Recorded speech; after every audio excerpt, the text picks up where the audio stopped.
Hello guys, welcome back to our YouTube channel Bong reaction. আমি চলে এসেছি নাটকের ক্লিপ রিঅ্যাক্ট করার জন্য। আর আমার সঙ্গে রয়েছে রিয়া আর রাজীব। আর আমরা দেখছি শিলবাড়ি নাটকটা। আর শিলবাড়ি নাটকের এটা হচ্ছে 5 নম্বর ক্লিপ আর খুবই মজাদার ক্লিপ। সত্যিকারের মজাদার, মানে শুরু হয়েছে ঝামেলা দিয়ে, এখনো ঝামেলায় দেখছি, জানি না শেষ কি দিয়ে হবে। তো যাই হোক, চলো বেশি দেরি করবো না। নাটকটা মজাদার নাটক, একদম দেখার ইন্টারেস্ট রয়েছে, আগে দেখে নিই চলো। এবারে মাসে ক্যাসাল ছাড়া ভাত অজমায়। হ্যাঁ, এই অবধি দেখেছি লাস্ট। সমস্ত পাইতে সব ডান্ডা মেরে সুদা করে দিচ্ছে।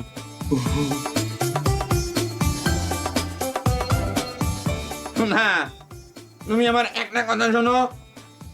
সব কথা শোনা হয়ে গেছে, আর কোনো কথা শুনতে চাই না। তোমার কাছে বহুদিন কথা কি বড় হয়ে গেল? বলছি কি না, সে কি সংসারের মালিক নাকি যে তার কথায় মাইন্ড করে স্বামী সোনার সংসার থাকে তোমার চলে যাওয়া লাগবে? আমার স্বামীর কি সংসার আছে রে? তাই যদি থাকতো তাহলে বউয়ের শখ করে একটা ডিম ভাজা খাওয়ানোর জন্য এত কিছু ঘটে যাইতো না। শোনা, মাইন্ড বন্ধ করো। তোমাকে তো আমি কইলাম ইয়ের মিজেন হবে, তখনই আমি বহুদিন কেমা করে থাকি দিলাম। তুই কত বড় ঝড়নে বলো সেটা আমার বোঝা হয়ে গেছে। কেন তুই না রিক্সা দিস? তুই কামাই না করলে এবারে গোষ্ঠী শুদ্ধ না খায় থাকবি, তাহলে তোর কইলাম তো তুমি মাথা না খালি ঠান্ডা করো। তুমি যাতে ক্ষমতায় পৌঁছবেন পারো আমি সেই ব্যবস্থা করতেছি। দরকার হলে পরে ইসলামিক কর্ম কাম কাজ সব কিছু বন্ধ করে দেবো। তখন ক্ষমতা তোমার হাতে না নিয়ে কোনো উপায় থাকবি না, বুঝছো?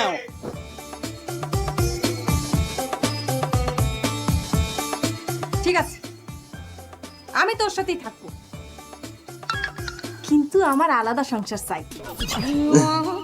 আমি তো মহাপাপী, না হলে আমার এক সেপের সময় তোমার মেজো বেটার ছয় মাথা কাটা হয়ে যায়, আর সেই ভাত খাওয়া লাগে আমার। আমাকে খাইয়ে দাও, আমি মহাপাপী, এই বিষ খাই আমি নরকে চলে যাবো। তাও তো তোমার কাছে শান্তি হবে। বাবা আমাকে যাবে দাও, সরো, আমাকে কেউ ঠেকাবে পারবি না, সরো। বিষিয়ে নিয়েছে নাকি? বাপ, তুই আমার প্রথম সন্তান রে সুকুমার, তোর সে আপন আমার কে আছে? পাগলামি করিস না রে বাপ। তুমি আমাকে যতই বাতা দাও বাবা, ঠেকাবার তুমি পারতিছাও না। এই যে দেখো, এই যে বিষ কিনেছি, এই যে দেখো দূরের ছবিগুলো দেখো কেমন খায় চিৎপটাং খায় পড়ে রয়েছে। আমিও একটা চিৎপটাং হয়ে যাইতাম বাবা, কিন্তু ওই যে গিলাস আর জল পাচ্ছি না, গুলাবো কিসে? আব্বাসের মায়ের করলাম যে একটু জল দেও, আমি বিষ খাবো, গুলাবো, সেও দিল না। সকলেই শত্রুতা করতেছে। বাবা দারুণ অ্যাক্টিং করছে। এইসব সর্বনাশের কথা আর কইস না রে বাপ। তুই আমার প্রথম সওয়াল, তুই কেন ইঁদুরের মতো বিষ খায় চিৎফাটাং হয়ে যাবি? আমার যা কিছু সবই তো তোর। হ্যাঁ, সে নমুনে তো দেখাই যাচ্ছে। মহাদেবের কথা বাদই দিলাম, সে তো জন্মের হারামি, সবসময় আমার সাথে হারামিপনা করেই যাচ্ছে। কিন্তু তুমি তুমি কি করিসাও? তুমি 2 খান জিলিপি নিয়ে আইছিলে না? 1 খান তো আমার হাতে দিয়ে কবের পাঠতে, সুকুমার রে নে ধর, বড় মামা খায়, তাহলে তো আজকে এই ঝামেলাটা হয় না।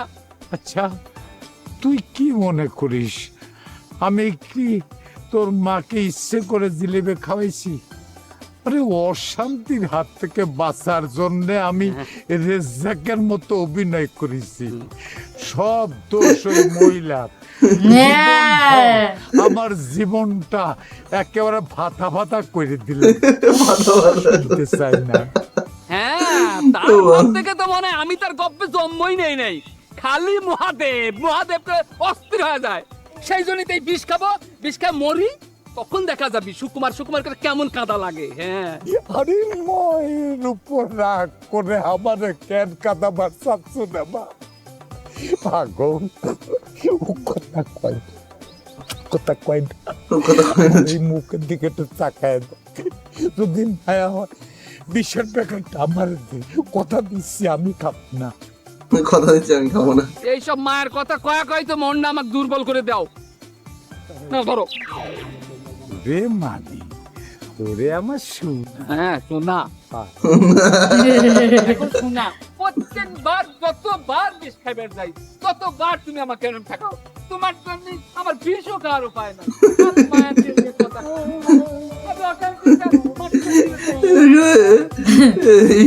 বুড়ো কিন্তু দারুণ অ্যাক্টিং করছে। তোমার এই মায়া দয়া বলে কোনো জিনিস নাই। তুমি নিজে হলো দিন মায়ের মা নাকি? কেরে আমি আবার নতুন করে তোর মাথায় বাড়ি দিলাম কখন রে? আমার মাথায় বাড়ি দিলে অন্য দিনে সহ্য করা জানো কে? তোমার মৌমা মাইনি মৌমা যে সারাটা দিন না খাই আছে একটা বার কিন্তু আমার খবর না উদিন দিল না শাশুড়ি নেমে না হোক অন্তত নিম খান মেয়ের মা ইঞ্জিমে তো তুমি খবর নিবের বাড়িতে নাকি খালি তো মেজো বউ না বড় বউ তো না খেয়ে রয়েছে আর তুকারে বড় যদি সব করে না খেয়ে থাকে তাহলে আমি কি করব? এখন মনমোহনের কথা আনছি না আমার মন তুমি তুলনা করছেন যাও কে মনমোহনের সাথে আমার মুখ কোনো সময় মাইনে অন্য ঝগড়া করে মনমোহনের মুখের সামনে তুমি যদি ঘ্যাঁড় ধরো সেই ঘ্যাঁড়ও তো কুচি কুচি হয়ে যাবি এখন সে কানে কিনছেন জন্য মাইনেও দিনবি আবার কাইনেও দিনবি তাই না হয়েছে আর নতুন করে সন্ধ্যা আরতি শুরু করা লাগবে না। চলে তো রাজরানী বউয়ের পাও ধরে খাওয়ানোর ব্যবস্থা করি। আমার ধরার কথা উঠছি থেকে মা দেখলে তো আমার মুখ তোমরা সবাই মিলে কত মা এখনো কাও কথাই আছে না দৈনিক বানিয়ে হরি ভক্ত হয় না মনের তেমনি আমার মুখ তোমার আদর করবে ইঞ্জি নাই করে তাহলে মানে থাক নেওয়ার দরকার নাই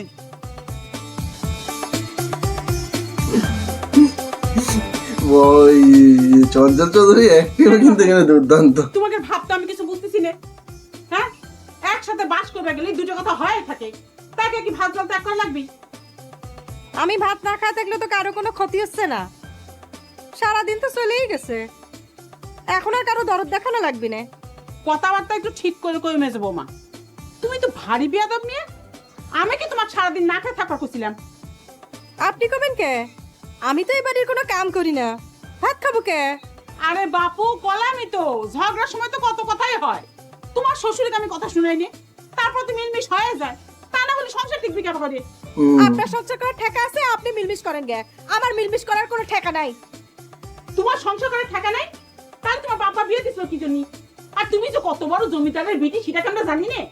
বড় বৌমা কি এমন অন্যায় কথা বলছে? তুমি তো সংসারে কোনো কাজ করো কি?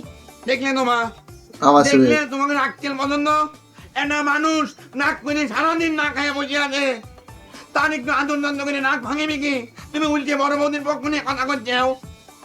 আমার দায় পড়েছে বিয়াদব মিয়া রাত ভাঙানি।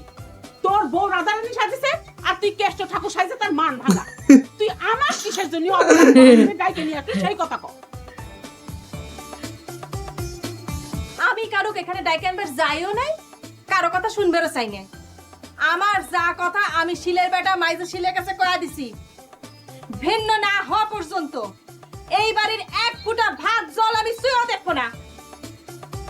মানে আলাদা হওয়া অব্দি।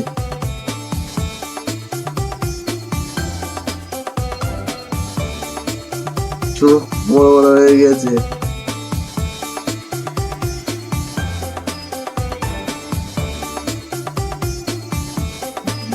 দুজনেই চোখ বড় বড় হয়ে গেছে।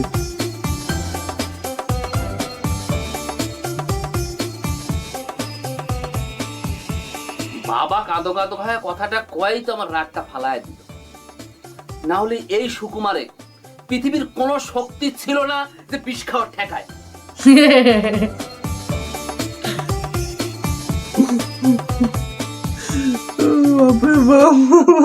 এই নাটকটা দেখতে গেলে মানে হারকিপ্টের মতন ধৈর্য ধরে বসতে হবে, আর এত হাসি ভেবে পেট আর চোয়াল এত ব্যথা হচ্ছে। সত্যি এক বউ না খেয়ে রয়েছে, বরকে বলছে আলাদা হয়ে যাও, আরেক বর তো একবার ড্রামা কুইন বলা যায় না, ড্রামা কিং।